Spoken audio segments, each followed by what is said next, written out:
Haven't you noticed that every time you boot up your PSN store and spend hours and hours trying to find a decent new game, that everything is lame and gay? Haven't you noticed that every time you think you found something that panders to normal people, it's riddled with forced inclusion? Well, I do, and let me tell you, it's not fun. Look, I could care two shits what two consenting adults do in a private bedroom behind locked doors. However, I do care when those ideals start propagating itself into things they don't belong into. And I am not saying all of the time, because Sony can simply fix this by creating a gay category in the PSN store. And there you have it, get as freaky and weird as you want in that category. But for the rest of your normal fan base, which happens to be the majority, and I know, Sonny, you hate this to be the case, but it is mostly us straight dudes who purchase your products and made you billionaires. I know. I am sorry that it had to be us, the straight dudes, who you have pushed to the side to pander to people who bully you into forced diversity in your products, and they don't even end up buying or playing for that matter. And I am sitting here thinking, man, is this it? Is the golden era of gaming past already? Or is it me that I'm getting too old, 28 years old by the way, and can't seem to fathom the changes of the industry? Whatever happened to games like Metal Gear Solid, the old God of War games, the Uncharted charming dude with a hot smoking chick by his side, Gears of War, Halo, Killzone? What happened to these incredible franchises we gamers adored? Instead, now we are overloaded with gayness, hideous characters, and black supremacy in all aspects of gaming. Like seriously, look at a perfect example, a game that ticks all of the boxes. Forspoken. This hideous looking black female from New York with a trashy attitude, a loud mouth, and a victim of the system. Yuck. Who does that sound appealing to?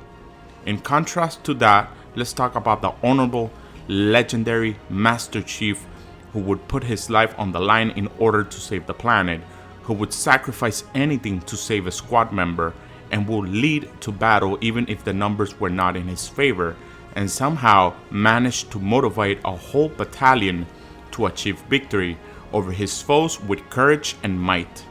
What a huge contrast. Who would you rather hang out with in real life? Master Chief or Frey from Forspoken, a bitch without a latch who would autocorrect you in every sentence and tell you to shut up and listen to her problems cause yours don't matter. Then we got game devs like Ubisoft making a samurai black. I've already covered this in previous videos, but I'm talking about everything in general. Like now the West have gotten so absurd that we start appropriating Japanese culture to gain brownie points and ESG scores. And the worst thing is that Japanese people have boycotted this game to be cancelled and completely cancelled and this horrendous Assassin's Creed game. Like, remember the days of Ezio Auditore, or remember Connor Canway, or Canway from Black Flag? Assassin's Creed used to be such a favorite back in the days because they focus on the entertainment aspect and not the shade color pigment of the character's skin, and most certainly not who they're betting. It's like they have all bowed down to this sick ideology where you can't have a straight white character as a protagonist unless they become evil at the end. You can't be a sexy, intelligent woman in game because they want to add the ugly, fat, leftover lesbians to take their place. And then they wonder why the game flops or movies flop. Let me tell you why they flop in an uncensored way. We don't want ugly females in the game. Shocking. I know I might get my YouTube channel removed, but yeah, I've said it. I want a hot looking chick where I can look forward to seeing her. But not only does she have to be hot, but she must also be a good person, a caring person, an actual feminine female. I know that's too much to ask for in this day and age, but it's true. A perfect example game is a Stellar Blade. Talk about a smoking hot, feminine, and compassionate character.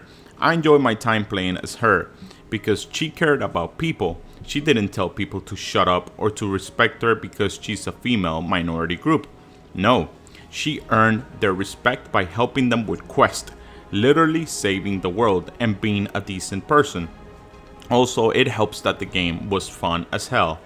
That's a bonus because all these games that focus on queerness, homosexuality, and transgenderism fail at one thing: being fun. Because that's not their main objective. Their main objective is to scold you and to remind you why they're so much better than you morally, which is all the opposite. An actual good person doesn't have to remind you why they're morally superior to you. They simply follow their beliefs without pushing them into other people and try to be as understanding as possible without guilt tripping you for things that you cannot control, like being straight and liking the opposite sex, for also liking good entertaining games without woke messaging, black token characters, and hideous looking females. Also, your main audience, Sony and Microsoft, like I've said in the beginning, are straight white dudes. So if you want to make profit, make games that appeal for straight males. If you want to continue flopping game after game, by all means keep making these gay fetish games that no one likes. It's crazy that nowadays when I find a game that don't pander to any ideology, I am shocked, like literally surprised that there's no messaging in them. It's so rare nowadays. Like, that's why I'm showing you gameplay of Warhammer Space Marine 2. Because although it's a simple third-person shooter, it's fun, manly, and right to the point.